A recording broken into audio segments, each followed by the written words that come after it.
Em 21 de abril de 1945, as primeiras tropas soviéticas invadiram Berlim, marcando o começo do fim para a Alemanha nazista.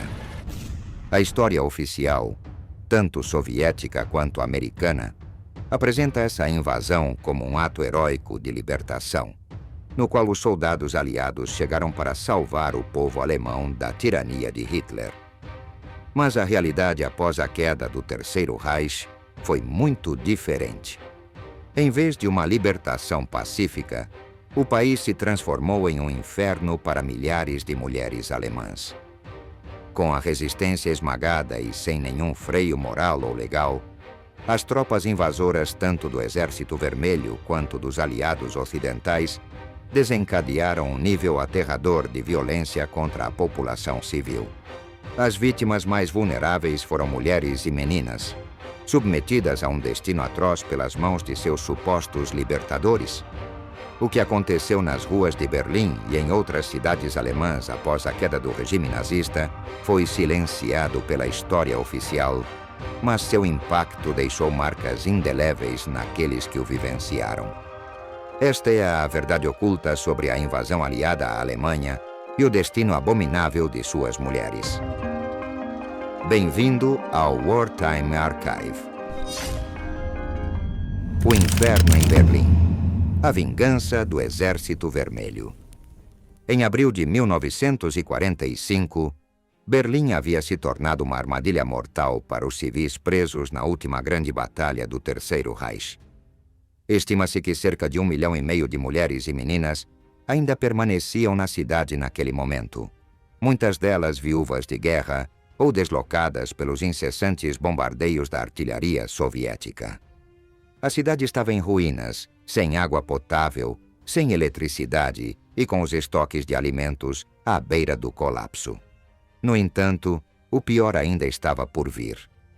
Durante os dias em que as tropas do Exército Vermelho cercaram Berlim, desencadeou-se um horror raramente mencionado na história oficial.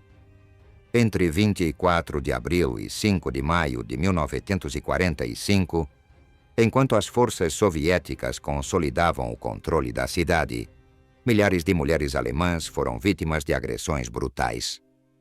Estima-se que ao menos 1 em cada 3 mulheres em Berlim tenha sofrido algum tipo de violência sexual nesses dias, uma realidade devastadora registrada em diários e testemunhos de sobreviventes.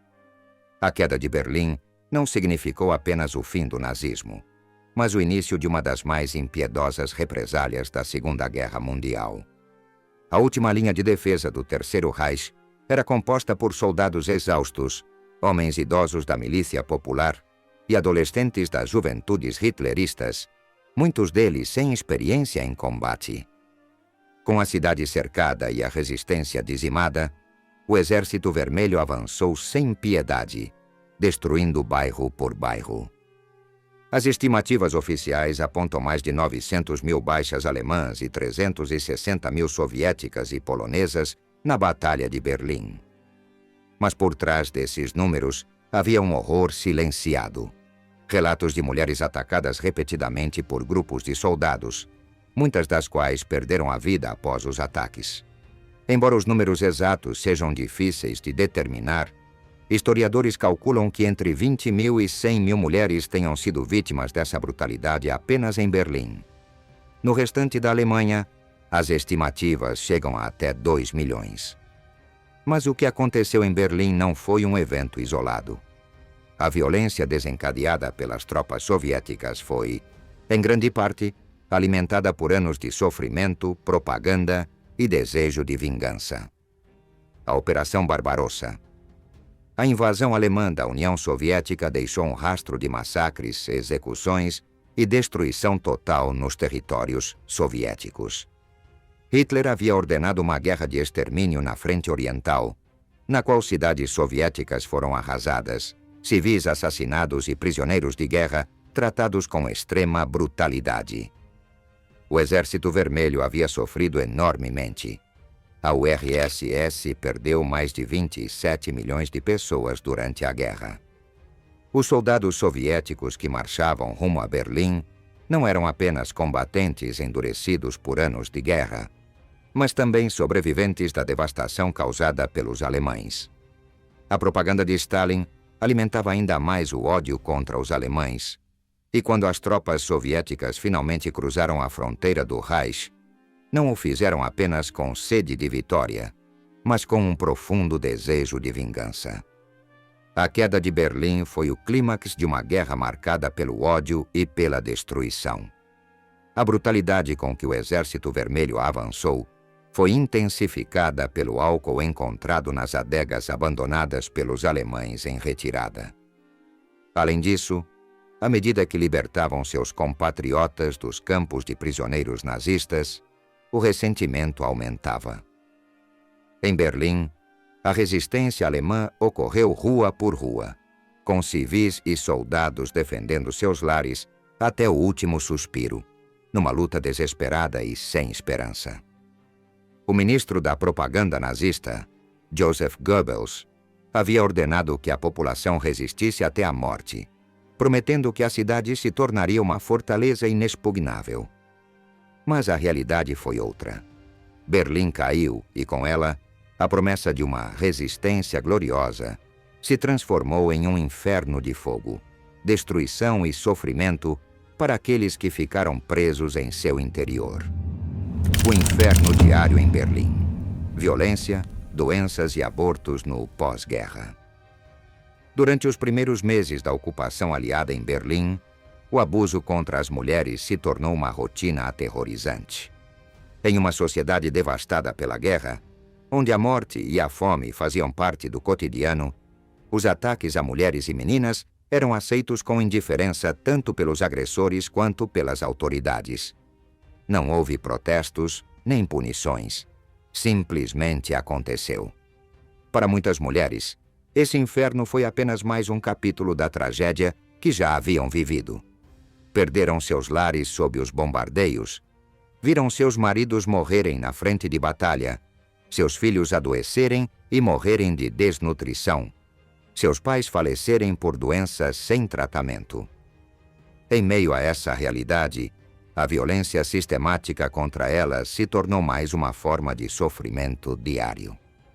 Mesmo dentro da própria sociedade alemã, alguns justificavam esses atos como uma consequência inevitável da derrota. As agressões ocorriam de forma brutal, com mulheres atacadas em público e em grupo. Algumas eram assassinadas logo após os atos, seus corpos abandonados nas ruas em cenas dantescas. Outras foram mutiladas, vítimas de uma violência extrema que parecia ter como objetivo deixar uma marca de humilhação sobre a população vencida. A essa brutalidade somava-se o impacto devastador sobre a saúde das vítimas. Muitas engravidaram como resultado dos ataques, enfrentando a angustiante decisão de dar à luz uma criança concebida na violência ou arriscar-se em um aborto clandestino. As doenças sexualmente transmissíveis se espalharam rapidamente, afetando milhares de mulheres que, além disso, sofriam com a desnutrição e a falta de acesso a atendimento médico. As consequências médicas e sociais foram tão graves que as autoridades tanto nazistas nos últimos dias do Reich, quanto as forças de ocupação aliadas se viram obrigadas a intervir. Em Berlim, foi criada uma comissão médica em 1945 para aprovar ou rejeitar pedidos de aborto. Em muitos casos, os abortos eram permitidos mesmo nos últimos meses de gravidez. Para obter a aprovação, as mulheres precisavam certificar que haviam sido atacadas por um estrangeiro, o que fazia com que os casos fossem registrados, adicionando ainda mais estigma às vítimas. No entanto, muitas mulheres optaram por procedimentos clandestinos. Estima-se que entre 1945 e 1948, na zona soviética da Alemanha, eram realizados cerca de 2 milhões de abortos por ano. Aquelas que não podiam acessar os procedimentos oficiais pagavam valores exorbitantes por intervenções sem anestesia, muitas vezes em condições insalubres. Calcula-se que cerca de 6 mil mulheres morriam a cada ano devido a complicações médicas decorrentes dessas práticas. Apesar de o aborto não ter sido legalizado nas zonas ocupadas, as autoridades locais, a Igreja Protestante e os governos aliados toleraram a prática como uma necessidade urgente. No entanto, a Igreja Católica se opôs veementemente, condenando qualquer tentativa de interrupção da gravidez, independentemente das circunstâncias em que ocorreu. O fim da guerra trouxe paz, mas para as mulheres alemãs, significou o início de uma luta silenciosa pela sobrevivência, pela saúde e pela dignidade em uma sociedade destruída. O clamor desesperado das mulheres por decidir sobre seus próprios corpos. Durante o regime nazista, o aborto era regulado de acordo com a ideologia racial do Terceiro Reich. Enquanto se promovia a reprodução entre a população ariana, aplicavam-se abortos forçados a certos grupos considerados indesejáveis. No entanto, ao final da guerra, a situação tomou um rumo inesperado. As mulheres alemãs, vítimas dos abusos durante a ocupação, encontraram-se diante da necessidade urgente de acessar abortos seguros. Berlim, devastada e mergulhada no caos, viu milhares de mulheres recorrerem às novas comissões médicas estabelecidas pelos aliados para solicitar a interrupção de gravidezes indesejadas. Essas comissões operavam nos hospitais e, embora supervisionadas por médicos antifascistas, muitas das pessoas responsáveis pelos procedimentos haviam estado envolvidas na política racial nazista poucos meses antes. Ironicamente, alguns dos mesmos médicos que conduziram programas de esterilização forçada e eutanásia agora supervisionavam os abortos de mulheres tentando superar os horrores da guerra. Mas nem todas as mulheres podiam ou queriam submeter-se ao escrutínio dessas comissões. Temendo o estigma, muitas recorreram a métodos clandestinos. Os abortos ilegais, realizados em condições precárias, provocaram milhares de mortes por infecções e complicações médicas. Estima-se que na zona soviética da Alemanha, mais de 6.000 mulheres morriam por ano como resultado de procedimentos mal-sucedidos entre 1945 e 1948. O discurso da higiene racial nazista não desapareceu imediatamente após a derrota de Hitler. Muitas mulheres, desesperadas por obter o direito ao aborto, recorreram aos preconceitos inculcados pela propaganda nazista. Exageravam ou inventavam detalhes sobre seus agressores, descrevendo-os com estereótipos raciais na esperança de que seus pedidos fossem aceitos com mais facilidade. Entre os poucos médicos que se opuseram abertamente ao nazismo e continuaram trabalhando no pós-guerra, destacou-se Anne-Marie Durand-Weber. Esta médica antifascista dedicou seus esforços ao tratamento de vítimas de violência sexual e à detecção de doenças venéreas. Tragicamente, até mesmo sua própria filha sofreu na pele os horrores da ocupação. Durand-Weber tornou-se uma ativista pela educação sexual e pelo planejamento familiar, cofundando em 1952 uma organização dedicada a orientar as mulheres sobre seus direitos reprodutivos. Para muitas mulheres alemãs, a queda do Terceiro Reich não significou a chegada da liberdade, mas o começo de uma luta silenciosa para recuperar o controle sobre seus próprios corpos. A difícil tarefa de sobreviver em uma Berlim devastada pela guerra. Para as mulheres alemãs que viveram a queda do Terceiro Reich, a derrota não significou o fim do sofrimento. Além de enfrentarem a violência e a humilhação, muitas tiveram que assumir o papel de provedoras e protetoras em uma cidade destruída. Sem acesso a suprimentos básicos, com seus lares arruinados e sem a presença de maridos ou pais, as mulheres se tornaram as principais responsáveis pelo bem-estar de suas famílias em um ambiente caótico e hostil. O mercado de trocas surgiu como a única alternativa para conseguir comida e abrigo. Nessas transações desesperadas, muitas mulheres se viram forçadas a trocar não apenas objetos de valor, mas também sua própria segurança. A proteção de seus filhos e delas mesmas dependia dos ocupantes soviéticos e americanos, que, em muitas ocasiões, aproveitaram a situação para impor condições abusivas. Em troca de rações, abrigo ou simplesmente para evitar mais agressões, algumas mulheres foram obrigadas a se submeter à prostituição forçada ou a relações exploratórias. A chegada dos aliados foi recebida com alívio por muitas pessoas, que viam nos soldados estrangeiros a promessa de liberdade após anos de opressão nazista. No entanto, esse sentimento de esperança logo se transformou em desespero quando a ocupação se tornou outro tipo de pesadelo. Um dos testemunhos mais comoventes é o de Inge Deutschkron, uma jovem judia que passou grande parte da guerra escondida com sua mãe para evitar a deportação. Com a entrada do Exército Vermelho em Berlim, Inge acreditou que seu pesadelo havia terminado. Pensou que, como sobrevivente judia, os soviéticos a protegeriam, mas a realidade foi bem diferente. Ao se deparar com um soldado soviético, ela o cumprimentou com um sorriso de alívio, apenas para ser agarrada violentamente. Sem entender completamente o que estava acontecendo, correu para sua mãe em busca de ajuda. Acreditando que sua identidade judaica garantiria proteção, sua mãe pediu que pegasse sua identidade. Mas os soldados não demonstraram interesse por sua história, apenas por seu corpo.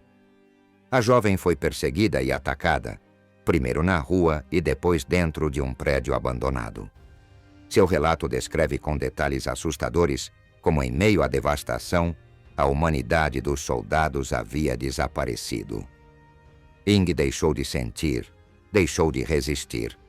Apenas esperava que, quando terminassem com ela, a deixassem em paz.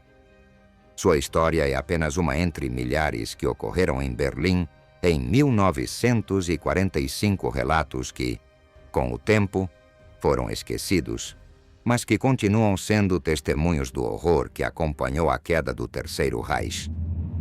O comportamento das tropas aliadas, abusos e silêncios na ocupação da Alemanha. Até este ponto, ficou claro que os soldados do Exército Vermelho cometeram inúmeras atrocidades contra as mulheres alemãs após a queda de Berlim. No entanto, isso nos leva a uma pergunta inevitável. Os soldados americanos se comportaram de forma diferente? Ao longo do século XX, os Estados Unidos e a União Soviética se posicionaram como rivais, cada um tentando demonstrar ao mundo a superioridade moral de seu sistema. Durante décadas, a propaganda ocidental apresentou os soldados americanos como heróis honrados, em contraste com a imagem brutal dos soviéticos.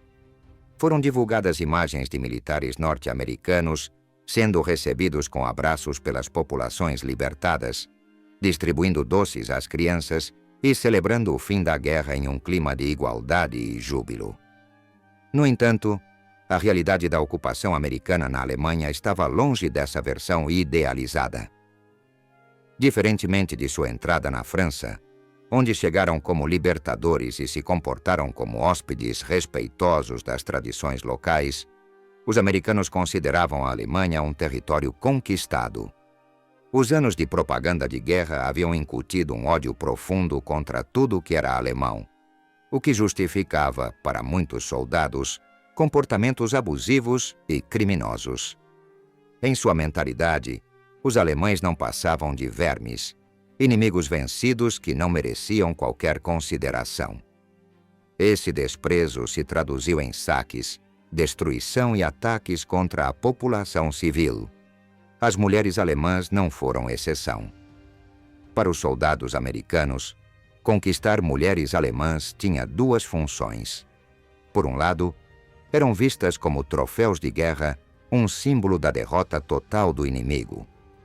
Por outro, sua submissão servia como uma forma de humilhação cultural e psicológica sobre os vencidos. Os abusos começaram antes mesmo de pisarem em solo alemão. Na Normandia, após o desembarque, as tropas americanas já haviam cometido crimes contra a população francesa. As mulheres das cidades libertadas foram vítimas de soldados que, sob o pretexto de trazer liberdade, agiam com total impunidade. Essas mesmas práticas foram levadas à Alemanha e, em muitos casos, se intensificaram.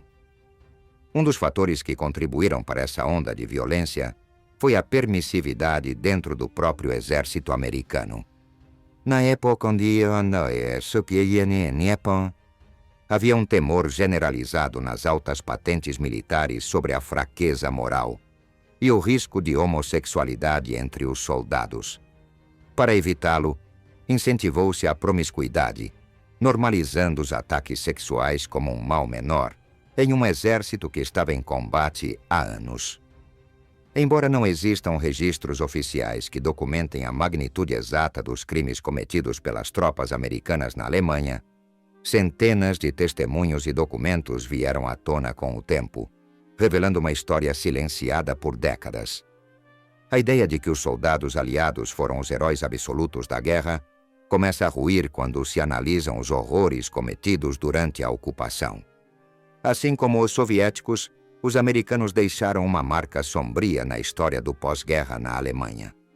Embora a propaganda tenha se encarregado de ocultar esses fatos, o sofrimento das mulheres alemãs continua sendo um lembrete de que, em tempos de guerra, o abuso de poder não reconhece bandeiras. Quando o sonho americano se transformou em pesadelo para as mulheres alemãs, ao longo da Segunda Guerra Mundial, as mulheres alemãs foram expostas à propaganda de diferentes frentes. Embora o regime nazista tivesse imposto um rígido controle sobre as informações que circulavam na Alemanha, a ideia do sonho americano conseguiu se infiltrar e capturar a imaginação de muitas. A imagem de uma vida próspera nos Estados Unidos, de soldados heróicos que voltariam para casa para construir um futuro com suas esposas, parecia um destino idílico em comparação com a devastação enfrentada em seu próprio país. Para muitas mulheres alemãs, a ocupação americana representava uma esperança de escapar da miséria deixada pela guerra. Acreditavam que conhecer um soldado norte-americano corajoso, forte e generoso poderia lhes permitir começar uma nova vida longe das ruínas de Berlim, Frankfurt ou Munique. No entanto, para muitas, esse desejo acabou se transformando em um amargo pesadelo. Não foram apenas as mulheres alemãs que viram nos soldados americanos uma oportunidade de melhorar seu futuro. Dentro do próprio exército dos Estados Unidos, os soldados afro-americanos encontraram na Alemanha uma realidade muito diferente da que viviam em seu país. Na época, os Estados Unidos eram um país segregado, onde homens negros podiam lutar ao lado de companheiros brancos, mas não podiam dividir o mesmo transporte público ou se casar com uma mulher branca. A guerra ofereceu a eles um breve escape dessa segregação, e muitos acreditavam que na Alemanha teriam mais oportunidades de manter relacionamentos interraciais sem a discriminação que sofriam em sua terra natal. No entanto, essa interação também foi marcada pela violência. Nos arredores de Munique, em 1946, uma vendedora de frutas foi atacada por 2 soldados americanos. Ela caminhava sozinha quando uma caminhonete militar parou à sua frente. Um dos soldados a ameaçou com um rifle e ordenou que entrasse no veículo. Ao recusar, ela foi agredida no meio da rua, enquanto o outro soldado observava sem intervir. Após o primeiro ataque, o segundo soldado a levou até uma área arborizada e a forçou a suportar mais um abuso. Depois da agressão, tentaram suborná-la com cigarros e chocolate, uma cena que evidencia a impunidade com que agiam e o desprezo com que tratavam suas vítimas. Outro caso aterrador ocorreu em Würzburg, onde uma menina de 15 anos foi atacada por um grupo de 8 soldados americanos. Anos depois, cada vez que tentava relatar o ocorrido, ela caía em lágrimas.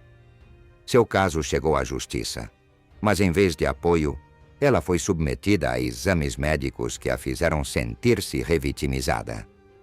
Mesmo uma década após o crime, o sistema legal ainda parecia favorecer a proteção dos agressores em detrimento da busca por justiça para as vítimas. Esses episódios, silenciados por décadas, revelam uma face obscura da ocupação americana na Alemanha. Enquanto a propaganda mostrava os soldados aliados como libertadores, a realidade para muitas mulheres era completamente diferente. Em um país devastado onde proteção e justiça eram escassas, elas se tornaram presas fáceis para os homens que deveriam representar a vitória da democracia e da liberdade. A impunidade no pós-guerra. O silêncio cúmplice da justiça. Apesar da gravidade dos crimes cometidos contra as mulheres alemãs pelas forças aliadas, os responsáveis raramente enfrentaram consequências. Mesmo quando as vítimas reuniam coragem suficiente para denunciar, as chances de seus casos serem levados a julgamento e resultarem em condenação eram mínimas. O principal obstáculo para a justiça era o próprio sistema legal. Argumentava-se constantemente que os soldados americanos deveriam ser julgados por tribunais militares e não pela justiça civil alemã. Esses tribunais, operando sob a jurisdição do Exército dos Estados Unidos, eram notoriamente indulgentes com seus próprios membros, reduzindo penas ou absolvendo diretamente os acusados. Ao longo dos anos, os relatórios de ataques continuaram a se acumular. Somente nos últimos 3 meses de 1952, o ministro do Interior da Baviera recebeu 227 notificações de incidentes graves envolvendo soldados americanos. Desses, 18 foram tentativas de agressão sexual. Ao final de 1953, o número de denúncias havia aumentado para 260.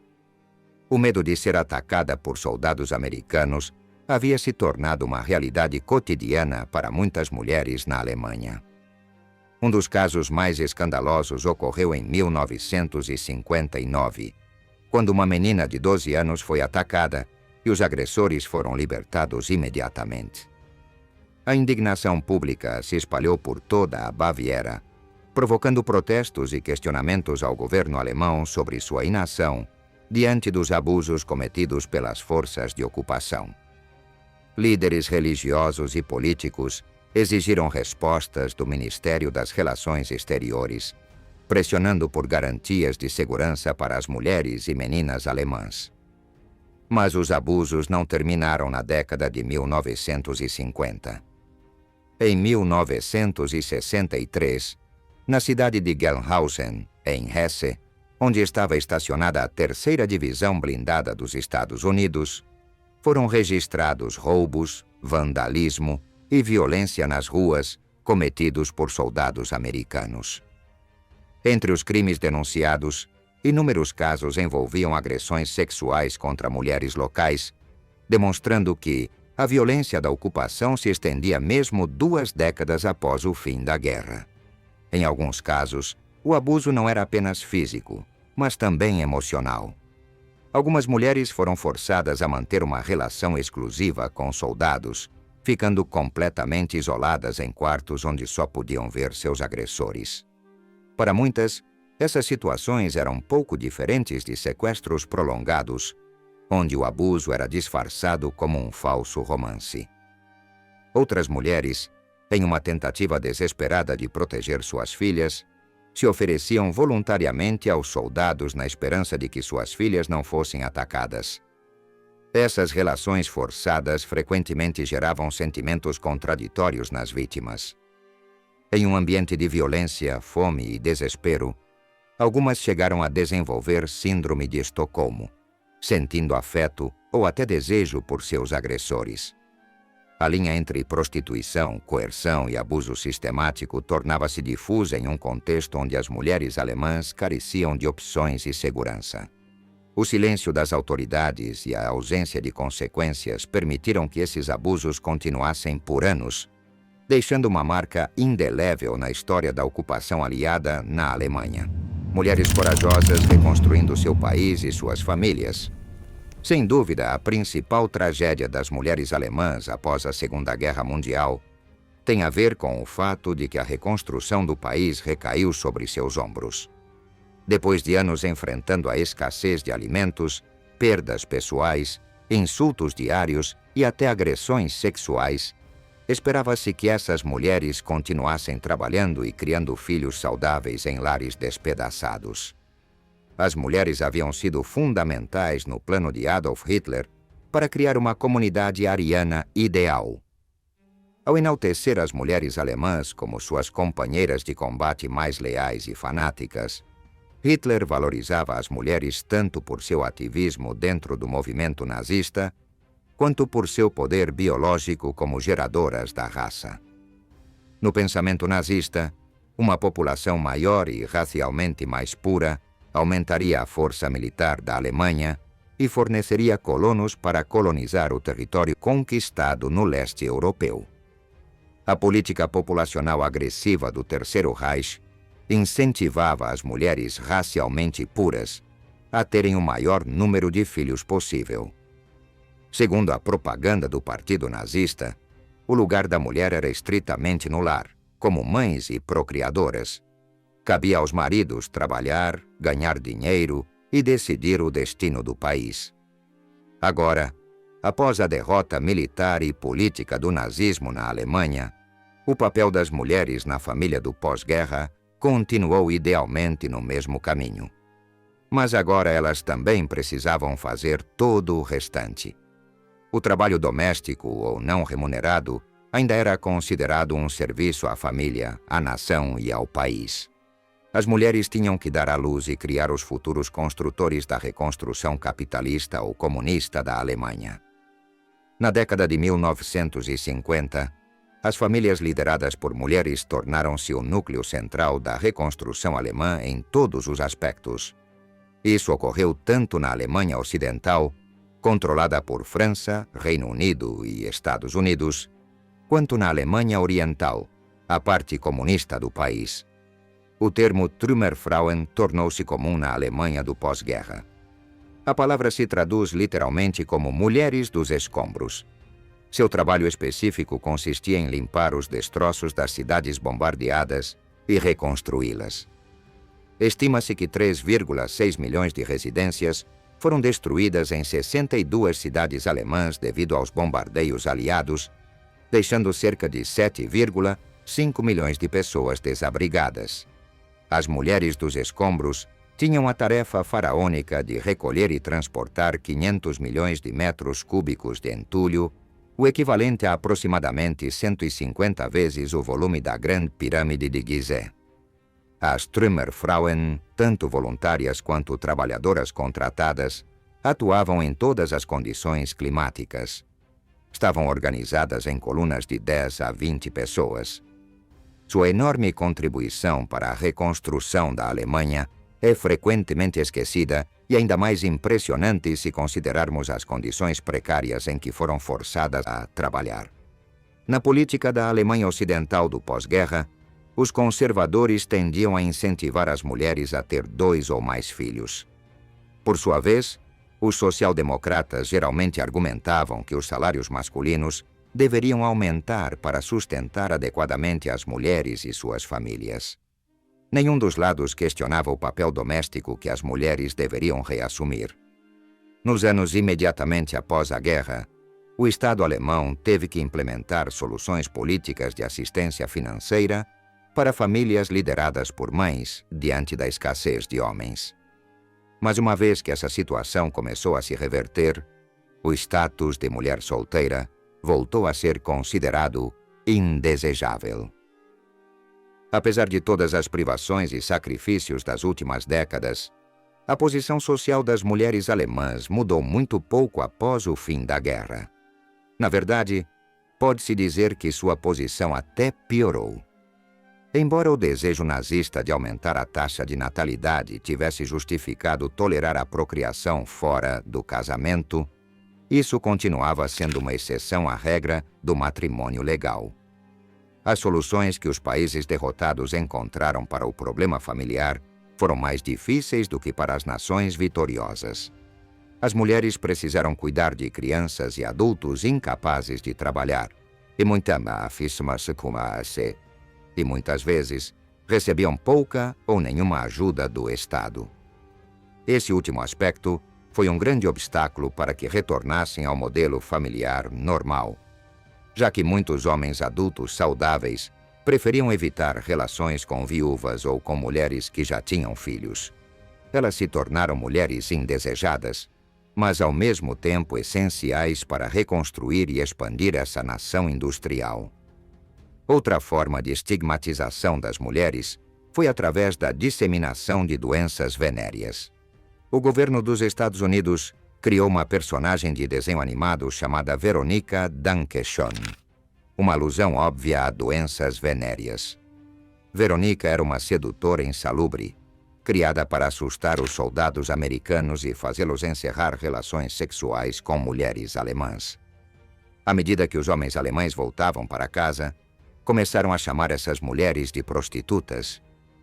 Acredita-se que os homens agissem dessa forma para expressar sua raiva e conflito ao saberem que suas mulheres haviam sido forçadas a se vender para sobreviver enquanto eles próprios, agora, também dependiam dessas mesmas mulheres. As mulheres ocidentais como guardiãs do espírito alemão. As novas autoridades enfatizaram o papel reprodutivo das mulheres, assim como sob o nazismo, como essencial para o bom funcionamento da sociedade em todos os seus aspectos. Mas agora, as mulheres também tinham a responsabilidade de criar seus filhos com bons valores cristãos. Sua missão era fazê-los resistir às tentações de uma sociedade de consumo em ascensão, que anunciava o milagre econômico da recuperação alemã, e ao mesmo tempo educá-los com valores onde o trabalho e o sacrifício deveriam continuar sendo o estandarte da honra. Apesar de viverem sob o patrocínio dos Estados Unidos, os alemães ocidentais buscavam diferenciar-se ao menos nos valores dos americanos que os haviam derrotado. Nessa missão, as mulheres desempenharam um papel fundamental. Cabia a elas incutir nas crianças os valores corretos que as impedissem de sucumbir aos excessos oferecidos por uma sociedade consumista, os mesmos excessos em que os soldados americanos haviam caído em terras ocupadas. As mulheres deviam preservar o espírito da sociedade alemã acima dos valores materialistas. As mulheres também precisavam cuidar de si mesmas. Aquelas que se viam obrigadas a sair para trabalhar porque estavam sozinhas também deviam resistir ao desejo de consumir desenfreadamente. Nessa tarefa, as igrejas protestante e católica serviram de guia para muitas mulheres solteiras. Apesar das diferenças já mencionadas entre conservadores e socialistas, havia um amplo consenso na Alemanha Ocidental de que as mulheres e a família deveriam voltar a ser, acima de tudo, uma esfera da vida privada. A família era aquele espaço íntimo e inviolável. Essa foi a maior diferença na Alemanha do pós-guerra em relação às tentativas nazistas de tornar a família uma questão pública. Uma vez removidos os escombros e com alguns homens alemães voltando para casa, a explosão inicial de denúncias de agressões sexuais foi gradualmente silenciada. Na Alemanha Oriental, a administração soviética tentou encobrir todos os esforços dos comunistas alemães que buscavam abordar o tema publicamente. Queriam reverter a imagem que seus camaradas russos haviam deixado na vida das mulheres alemãs, muitas das quais haviam votado no Partido Comunista Alemão no passado. Embora silenciadas, as mulheres conseguiram expressar seu descontentamento por meio da democracia. Em 1946, nas primeiras eleições abertas em Berlim, o Partido Comunista perdeu para a social-democracia, em parte porque perdeu a maioria do voto feminino. As mulheres, algumas delas ex-comunistas, não esqueceram o que os camaradas soviéticos haviam feito com elas, suas amigas ou familiares. Com o retorno dos prisioneiros de guerra e das mulheres para o lar, o assunto foi deixado de lado na imprensa e na discussão pública. Não apenas porque era embaraçoso demais para as mulheres, mas também porque era humilhante para os homens alemães, que também tiveram que suportar o estigma de que suas esposas haviam sido atacadas ou haviam tido um caso em sua ausência. Em outras palavras, no Ocidente, as denúncias foram vergonhosamente encobertas.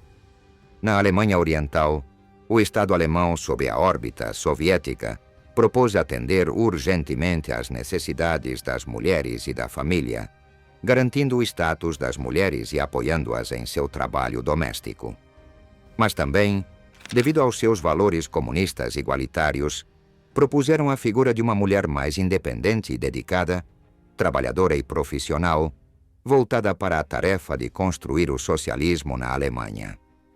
Ao contrário de suas vizinhas ocidentais, muitas mulheres da Alemanha Oriental com valores conservadores se sentiram obrigadas a deixar seus lares para trabalhar a fim de se tornarem independentes dos homens, conforme exigia o Estado socialista.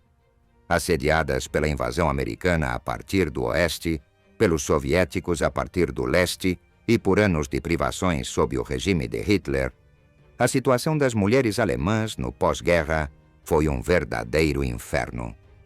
As agressões em massa, a sexualização e fetichização, as doenças venéreas, as gravidezes indesejadas, o aumento dos abortos, o estigma e a marginalização por parte de seus próprios compatriotas foram algumas de suas principais preocupações.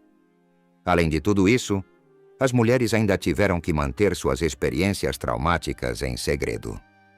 Mas mesmo depois de terem sido vítimas do pior da guerra, tanto o sistema capitalista do Ocidente quanto o sistema comunista do Oriente colocaram novamente as mulheres no centro da reconstrução da Alemanha, seja em seu papel reprodutivo ou educativo, ou como trabalhadoras na ausência dos homens. O sacrifício dessas mulheres foi a pedra angular do milagre alemão do pós-guerra.